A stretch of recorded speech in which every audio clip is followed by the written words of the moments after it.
So today I'd like to talk about the current challenges and next frontiers of deep learning, and also how these impact our interaction with computers and the novel applications that this eventually enables.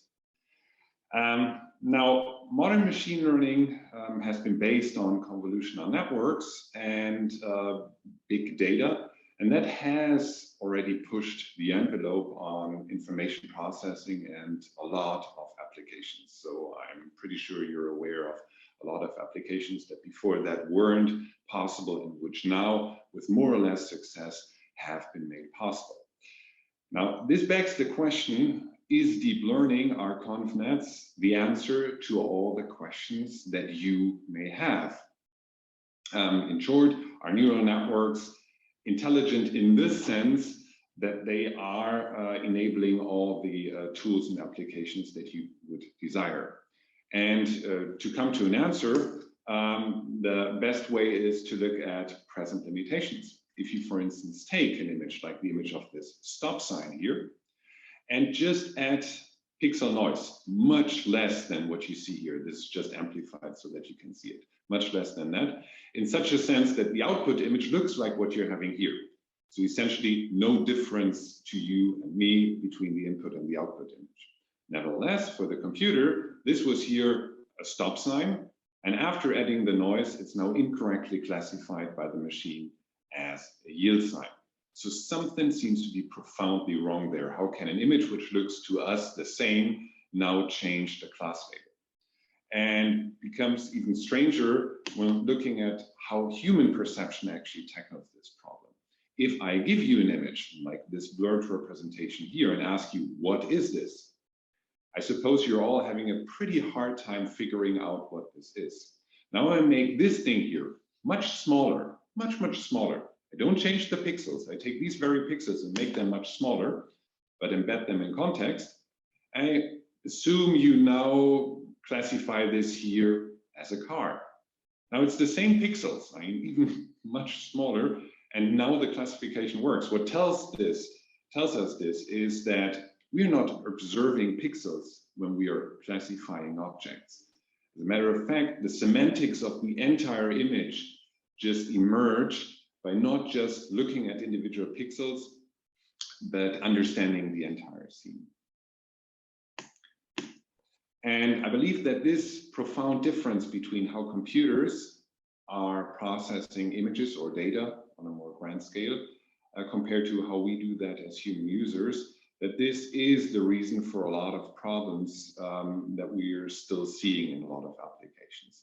So essentially, our interaction with computers these days is limited in the sense that we are lost in pixel space when it comes down to images.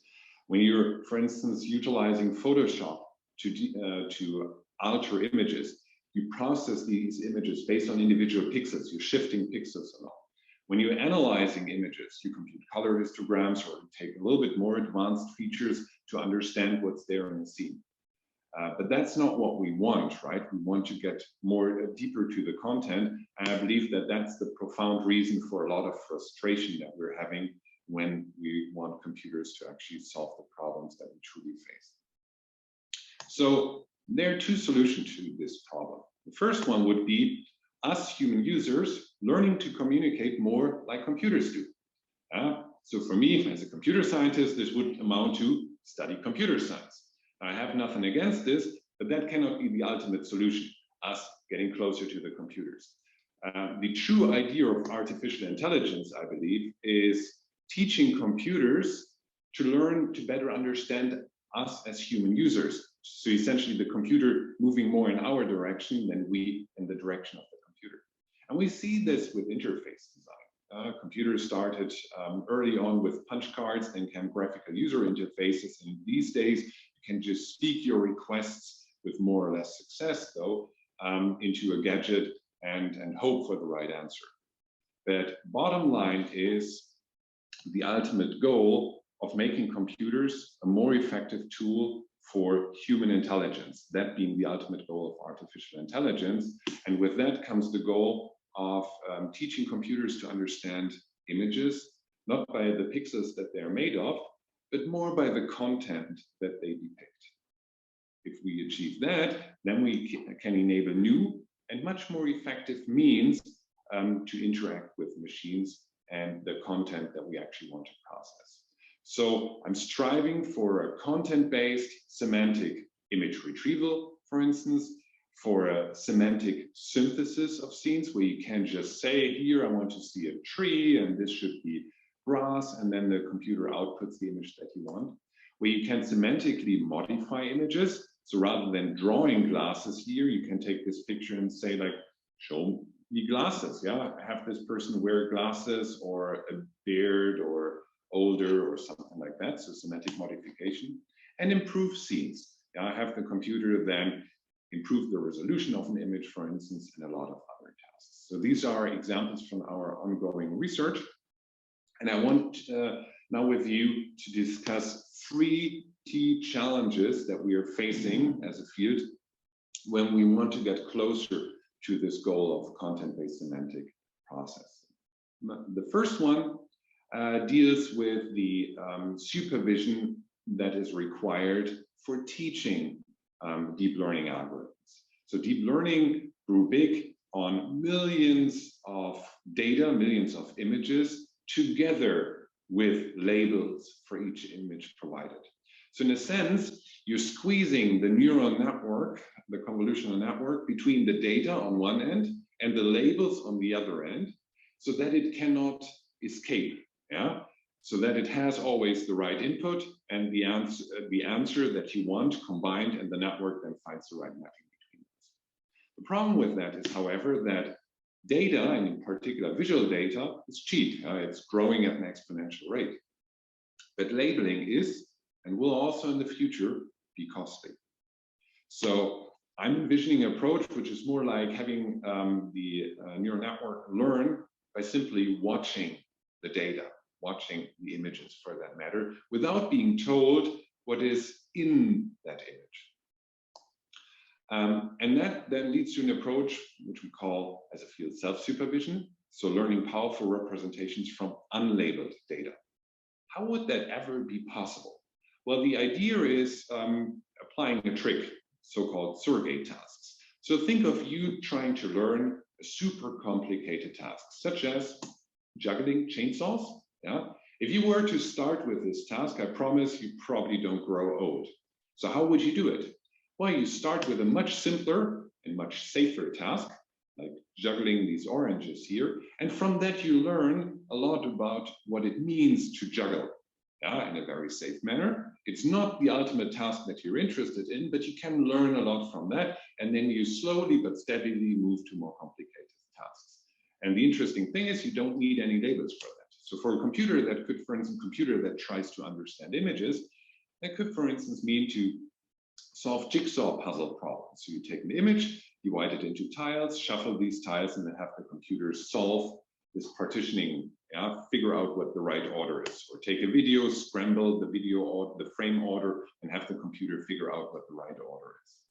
By learning to reorder frames, the machine has understood a lot about the spatial interrelationships in the scene. And this approach has been widely adopted. The problem, however, with the state of the art is that the surrogate tasks, these ordering tasks that we have, typically randomly shuffle the images.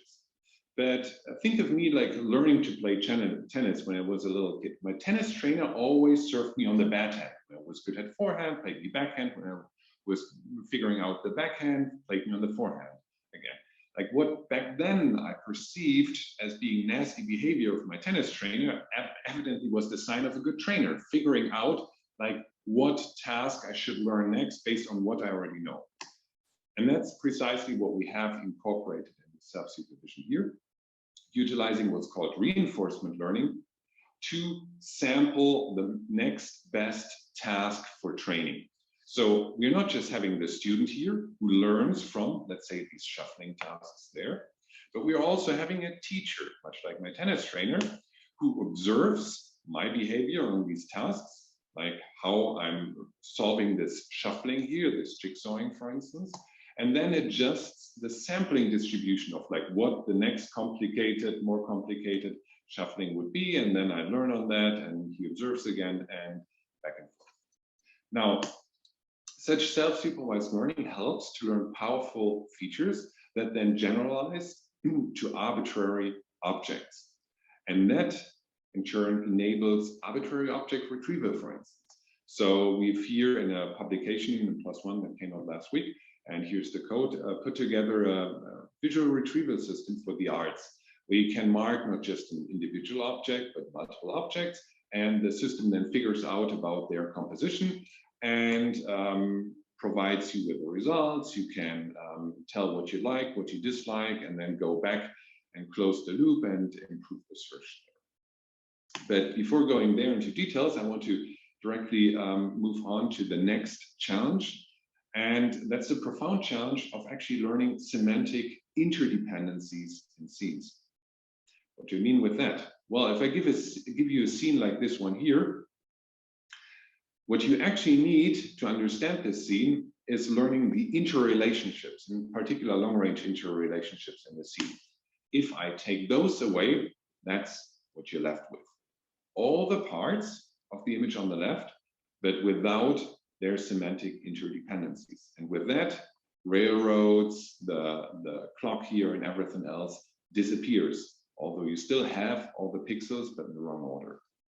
If you correctly model long-range interactions, then you can enable the machine to understand scenes and to also synthesize scenes in a natural manner, which has the long-range interactions correctly established.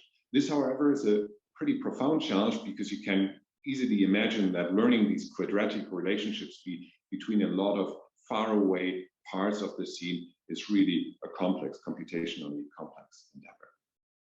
Now, with this system, coupled together with a powerful language model, which you see here, a lot of artists were actually able to do creative work, and I found it really interesting, like what creativity this system, which we call VQ-GAN, although it's a transformer-based architecture, what creativity this has enabled. So you can now just write what you want. A bird made of worms is what's coming out.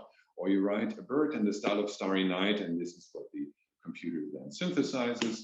And artists, I don't take any credit for that. Artists have done like really sort of interesting work with that by synthesizing the scenes. So feel free to just go on Twitter or wherever else and look for further results that have been put together using this free web code. Now, the next question that we ask ourselves is, like, we're living in the 3D world, can we actually take such an approach to the third dimension? So take a single image and then ask, what would happen if I would tilt my camera? What would happen if I would pan somewhere else? And can the machine, based on just a single image, synthesize novel views around me?